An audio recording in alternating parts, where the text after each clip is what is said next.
Salut et bonsoir à tous, ici Save et on se retrouve pour une vidéo deck building.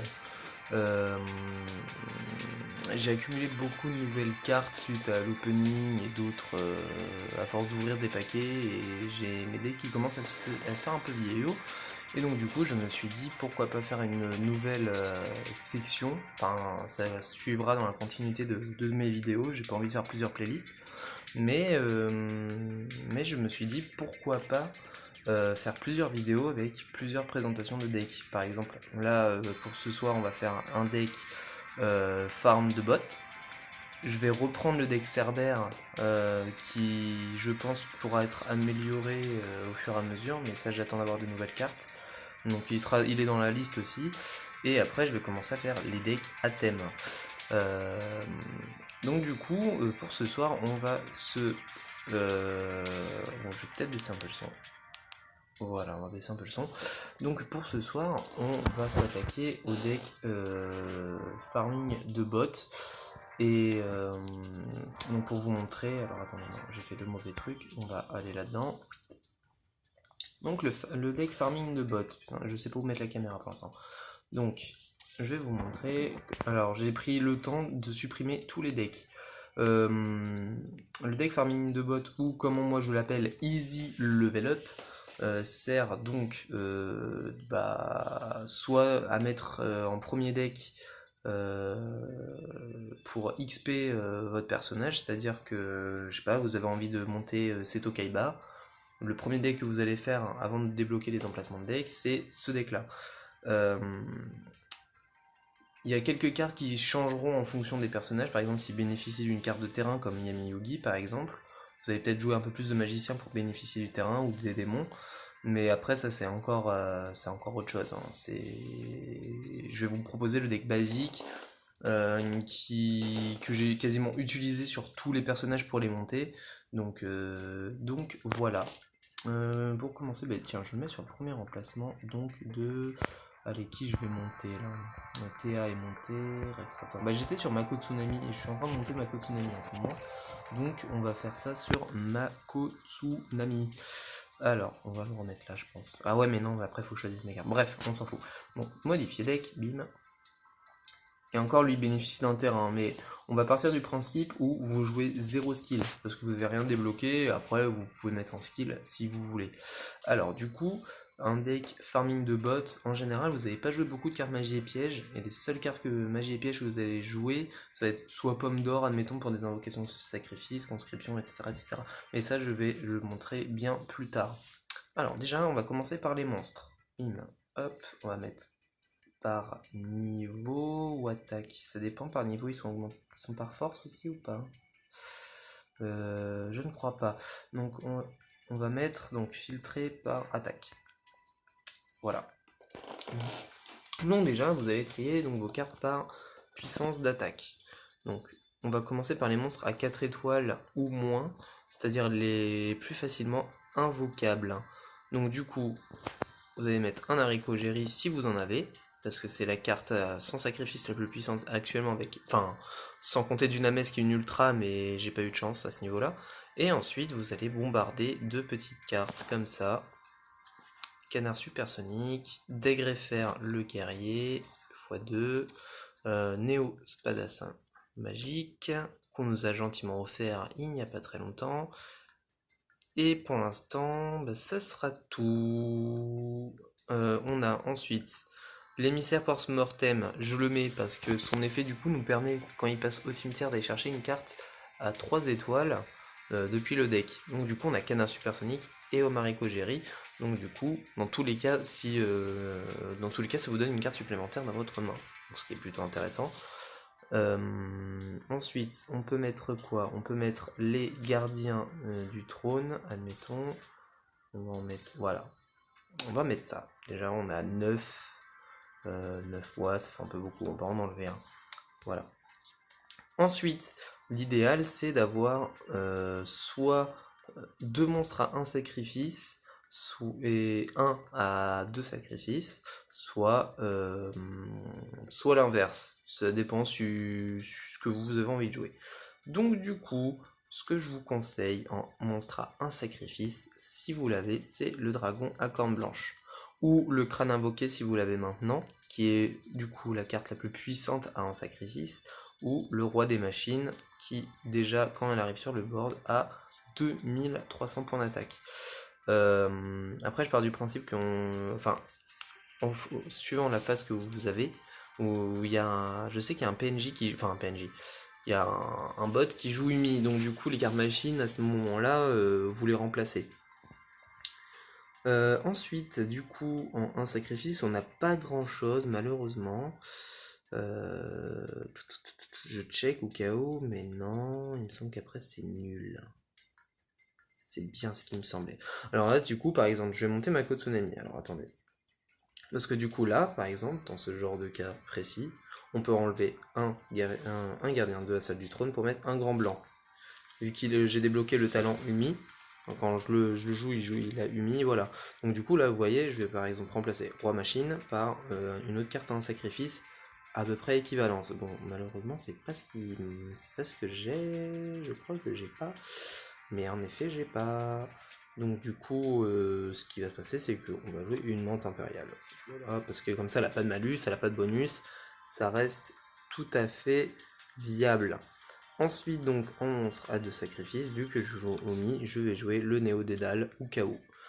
Donc du coup, le principe en fait que vous allez faire, c'est que ce deck-là, par exemple, vous allez le construire et vous allez le copier sur tous vos duelistes en premier deck. Bien sûr, vous apportez quelques modifications suivant le personnage que vous voulez monter. Si vous jouez Seto Kaiba, jouez un peu plus de dragon pour bénéficier du terrain, etc. etc. Là, moi, pour ma Kotsunami, du coup, je calcule en fonction de ce que j'ai. Donc du coup, je peux même enlever le gardien de la salle du trône, parce qu'il ne me servira à rien, et à la place, je peux mettre un dragon zombie, qui combatte aussi avec l'autre truc, enfin avec l'émissaire post-mortem. Je peux jouer quoi d'autre? Tiens, un guerrier de Zera par exemple, c'est très très bien. Voilà. Donc on va rajouter une carte à un sacrifice aussi. Qu'est-ce qui est intéressant en sacrifice? Si vous voulez monter, si vous voulez débloquer par exemple le terrain magicien des ténèbres, bah là du coup c'est rentable. Bah tiens, mais du coup 2200, elle peut attaquer éventuellement 2 fois, donc on va mettre maître des combos par exemple. Attends, quoi que... Ah bah non, j'ai déjà mis la montre religieuse. Autant pour moi, je la retiens. Donc voyez, on a 11 cartes sur 20. Donc un monstre à 2 sacrifices et 2 à 1 sacrifice. Et tout le reste des cartes facilement jouables. Donc je revérifie dans le doute. Est-ce qu'il n'y a pas mieux à jouer? Non. Non. Non. Ça m'a l'air très bien parti pour l'instant. Donc hop, on va passer sur les cartes magiques. Tac, tac. Mais du coup, je peux pas trier. On va trier par plus récent. Quoi qu'on prend, on va filtrer. Hein, donc bon. Alors du coup, avec le filtre. Donc là, vous allez jouer, je sais pas, magie normale, équipement. Ouais, non, on va regarder tout. On va tout regarder comme ça. Je vous fais un petit build-up sympatoche. Alors, du coup, hop. Les cartes très sympas donc à jouer avec un deck un peu hybride comme ça. Du coup, on n'a aucune synergie en termes d'attributs et de type de monstre. Donc du coup, on va aller chercher les cartes qui buffent, enfin les cartes magie d'équipement qui, comment dire, qui boostent les monstres de façon neutre, genre pendentif noir si vous l'avez. C'est une très très bonne carte. Il y a aussi quoi d'autre? Je sais plus. je sais plus. Les pénards de destruction, si vous voulez plutôt jouer de type ténèbres, voilà, ça c'est très très bien. Par exemple, avec Yami Yugi, il y a moyen. Vous pouvez vous créer un deck par rapport à ça. Alors, allons chercher des petites cartes. Il y a quoi là d'intéressant? Bah, vous pouvez jouer Bannière du... Alors, Riryoku, déjà, ça c'est obligé, c'est très très fort. Ouais, voilà, vous jouez une bannière du commandement. C'est une carte qu'il faut pas jouer en PVP, mais enfin parce que c'est pas très très fort. Mais voilà, ça fait toujours plaisir. Là, vu la prédominance de monstres normal, vous pouvez même jouer un chargé. Chargé qui, je rappelle, est une magie rapide qui permet donc de détruire une carte adverse, monstre, en sacrifiant un monstre de type normal. Donc du coup, le plays à faire, vu que c'est une magie rapide, vous la gardez dans la main. Si vous voulez pas jouer défensivement, vous la gardez dans la main. vous avez 2 créatures sur le board, dont un monstre de type normal. Vous faites le premier kill avec votre carte magie, votre carte monstre normale. Vous activez chargé, bim, vous pétez la deuxième avec votre monstre. Comme ça fait d'une pierre deux coups. C'est assez costaud, je le recommande. Enfin, ça m'a sauvé des games qui étaient un peu chiantes. Sachant qu'il faut avoir un deck très très simple, parce qu'en général, quand vous allez jouer contre les PNJ, vous allez activer le mode bot. Donc du coup, il faut vraiment pas que vous jouiez des combos de fou, parce que vous allez être déçu, il va faire n'importe quoi. Alors du coup, on a 1, 2, 3, et ben 4 cartes magiques, ce qui est très très bien. On peut peut-être en mettre une dernière, pourquoi pas. On va aller au plus simple. Bon, ça devrait aller en vrai. N'est-ce pas? Je vois pas ce que je pourrais jouer d'autre.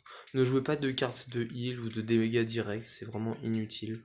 Je vous le recommande pas, c'est pas très très fort. Vous pouvez jouer pour ceux des dames si vous l'avez, comme ça vous permet aussi de jouer une carte à 2 sacrifices supplémentaires. On va jouer à New Égaré. Tiens, allez. Pour les sacrifices quoi qu'ils ils sont pas OP en défense. Non, ils sont pas OP en défense. Donc non. Après il y a le combo. Je pense que ça devrait suffire pour les cartes magiques. On rajoutera des monstres si nécessaire. Et ensuite, donc dans les pièges. Alors là, dans les pièges, vous avez un peu l'embarras du choix. Parce que vous allez, pardon, j'ai un peu un peu trop relevé le téléphone.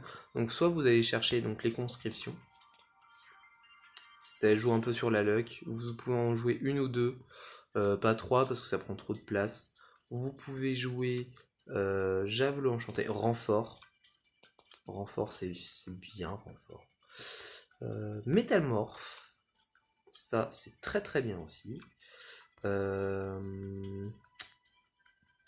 Oh, vous pouvez jouer à Popis, mais moi j'aime pas trop cette carte. Pomme d'or ou Chaos. Alors là on a combien? On a 19. Bah voilà, on va aller chercher une dernière carte. S'il y a une dernière carte, s'il vous plaît, monsieur.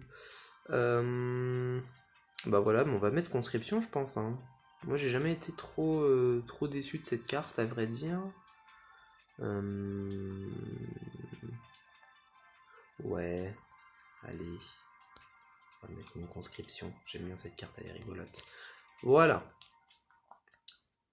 Quoique le bot il fait des trucs chelous avec, mais ça c'est pas trop grave encore. Donc voilà, ensuite vous sélectionnez une compétence. Hop.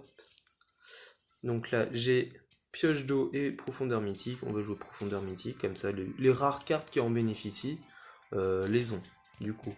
Donc ce qui est plutôt cool. On sauvegarde ce deck.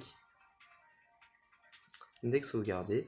Et ensuite, le but du jeu, du coup, c'est de copier ce deck et de le balancer sur tous les persos. Après, du coup, comme je le dis et je le répète, vous pouvez modifier les cartes en fonction si le mec a des cartes magie, s'il joue à la base qu'il a un talent qui pose un terrain. Tous les talents qui posent des terrains sur les personnages concernés sont du coup, vous les débloquez très très tôt, du coup c'est un avantage. Par exemple, Rex Raptor, Yami-Yugi, Mako et Kaiba les débloquent assez rapidement. Pardon. Je crois qu'il y a que qui joue des terrains. Après, il y a Mai où ces terrains, faut les débloquer, c'est assez chaud. Mais voilà. Sélectionnez toujours la compétence qui est le plus simple, qui nécessite pas beaucoup qui nécessite pas au bot de l'activer parce qu'en général, il les activera pas. Genre échange de Bandiken, il l'active aucunement. Jamais de la vie il l'active. Du coup, ça peut décevoir. Donc du coup, hop, on va sortir de l'éditeur de deck, on va sélectionner notre ami Mako, et je vais vous montrer que l'autobot, oula, c'est pas toi Mako? Ouais, casse-toi, hop. Je vais vous montrer à quel point le bot joue très facilement avec des cartes faciles d'accès. Après, bon, là, niveau 45, les duelistes, ils ont des decks pas trop dégueux, donc des fois, il faut désactiver la commande auto et puis jouer à la place du bot, parce que sinon il fait n'importe quoi. Mais en règle générale, ça a tendance à passer. J'ai joué de très très vieux decks enfin XP, pendant longtemps, sans les modifier, et ça a toujours très très bien marché. Bon, là en plus, je joue en premier. Et donc, je vais vous montrer la magie opérée. Hop. Et voilà, alors là, vous avez juste à observer. Hein. Voilà, en plus ça le bousille. Donc voilà, l'utilité de renfort dans ce genre de jeu. Donc là, en théorie, il va faire conscription, voilà. Il pioche un monstre, il va le sacrifier, et voilà. Voilà. C'est très très simple. Voilà. Bon, après, j'ai une main assez sympa. Mais en général, du coup, ça vous offre des games rapides. Sachant qu'à partir de la phase 45, on a 10 duellistes, on n'a pas vraiment envie de se taper tous les duels à chaque fois, quoi. Voilà, en plus, victoire rapide, on a un bonus, enfin, ça fait toujours plaisir. Donc, ça, c'est ce qui est pour les duelistes standards. Après, si vous avez des duelistes légendaires de niveau 10 et 20, faites la même chose, prenez ce deck-là. Après 30 et 40, c'est mieux d'essayer d'optimiser la note d'évaluation de duel. Parce que du coup, vous pouvez essayer de loot des choses sympatoches. J'en profite pour dire dans cette vidéo que j'ai découvert une petite méthode pour reset les matchs. Alors je sais pas si je peux la montrer en vidéo parce que je sais pas si ça va couper et j'ai la flemme de retourner. Donc en gros, je vais vous expliquer. Ça va être très très simple. Je sais pas si ça marche sur Android, c'est sûr, parce que j'ai un téléphone Android. Mais je sais pas si ça marche sur iPhone. Alors du coup, par exemple, on va jouer contre bon, on va faire le match, hein. On va jouer contre le vagabond. Voilà, tac, il demande de départ une carte, le truc bien chiant, mais c'est ce qui rapporte le plus d'XP. Et oui, ça marche avec tous les duelistes du monde des duels, mais pas avec le portail par contre, et pas en ligne, hein, évidemment. Hop. Alors en gros, pour les decks Herbert contre Yugi-Muto, du coup, niveau 40, c'est très très pratique. Parce que, bon, on va mettre la commande auto aussi. Comme ça, je vous explique en même temps. Donc là, vous jouez votre partie contre le vagabond, tranquillou bilou, et vous êtes en train de perdre. Et vous voulez vraiment... Oh, putain, mais... Merci la main, mec. Donc du coup, vous êtes dans la situation où vous êtes en train de perdre comme moi. Eh bien, vous tapotez sur... Bon, là, du coup, je vais pas le faire parce que je sais pas si ça coupe. Vous tapotez sur le multitâche et vous enlevez Yu-Gi-Oh! Duel Link. Genre, même, vous pouvez même faire le faire à partir d'ici, hein, du moment que vous n'avez pas reçu les récompenses. Vous fermez l'application et vous la relancez. Vous la relancez et il va vous demander, vous étiez en train de faire un duel, continuez, reprendre ou quitter. Vous quittez, vous revenez dans le jeu et le vagabond ou Yugi-Muto ou le dueliste standard, si vous voulez vraiment optimiser l'XP, sera toujours là. Et vous pouvez relancer. Donc par exemple, le vagabond aura toujours la même règle, parce que là c'est la deuxième fois Enfin la première fois je les reset. C'est pour vous dire que ça marche.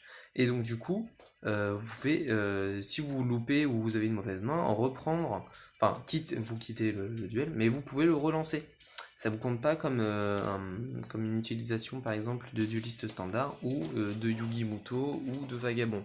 Donc c'est très très très très pratique pour le farm. Par contre, ça ne marche pas avec les duels que vous lancez ici. C'est très très très important de le savoir. Donc du coup, voilà pour la première vidéo deck building en mode YOLO pour farmer les petits bots. Donc du coup, je vais continuer à faire ce genre de vidéos aussi. Dites-moi si vous avez des petites cartes qui sont bien utiles dans ce genre de contexte de deck. J'en profite aussi pour dire que j'ai été très très très profondément touché, si j'ose dire, de certaines personnes qui me proposent de l'aide pour évoluer, qui me font quelques propositions et tout. Donc n'hésitez pas, si vous avez des idées à me suggérer, je reste à l'écoute. Vous pouvez aussi ajouter mon identifiant de dueliste pour jouer ensemble, il n'y a pas de problème. Si je lance l'application et vous jouez à un duel et tout, si ça bug pas, pourquoi pas se faire une partie, il n'y a pas de problème. Et voilà, continuez à être cool et gentil. Et c'est le mieux que je souhaite. Et je conclus sur ces belles paroles de Fragile. Donc gros bisous à tous, bonne nuit, bon dimanche, et voilà. Ah, j'ai oublié de mentionner que j'avais fait une vidéo que j'ai pas spécialement partagée à tout le monde, où je fais un opening. Donc regardez dans la playlist, je fais un petit opening de 17 boosters. J'ai vu qu'elle avait été un peu moins visionnée que les autres. Donc du coup, si vous avez rien à faire ce dimanche, bah visionnez-la. Bon, j'explique un peu plus. Pardon, excusez-moi. J'explique un peu plus les cartes que je loot. Je prends le temps de les lire et d'expliquer un peu dans quoi on peut les jouer ou pas. Et puis vous pouvez aussi constater que la chance n'est pas de mon côté dans cette vidéo. Bon, voilà, là j'y vais vraiment. Bisous et à la prochaine.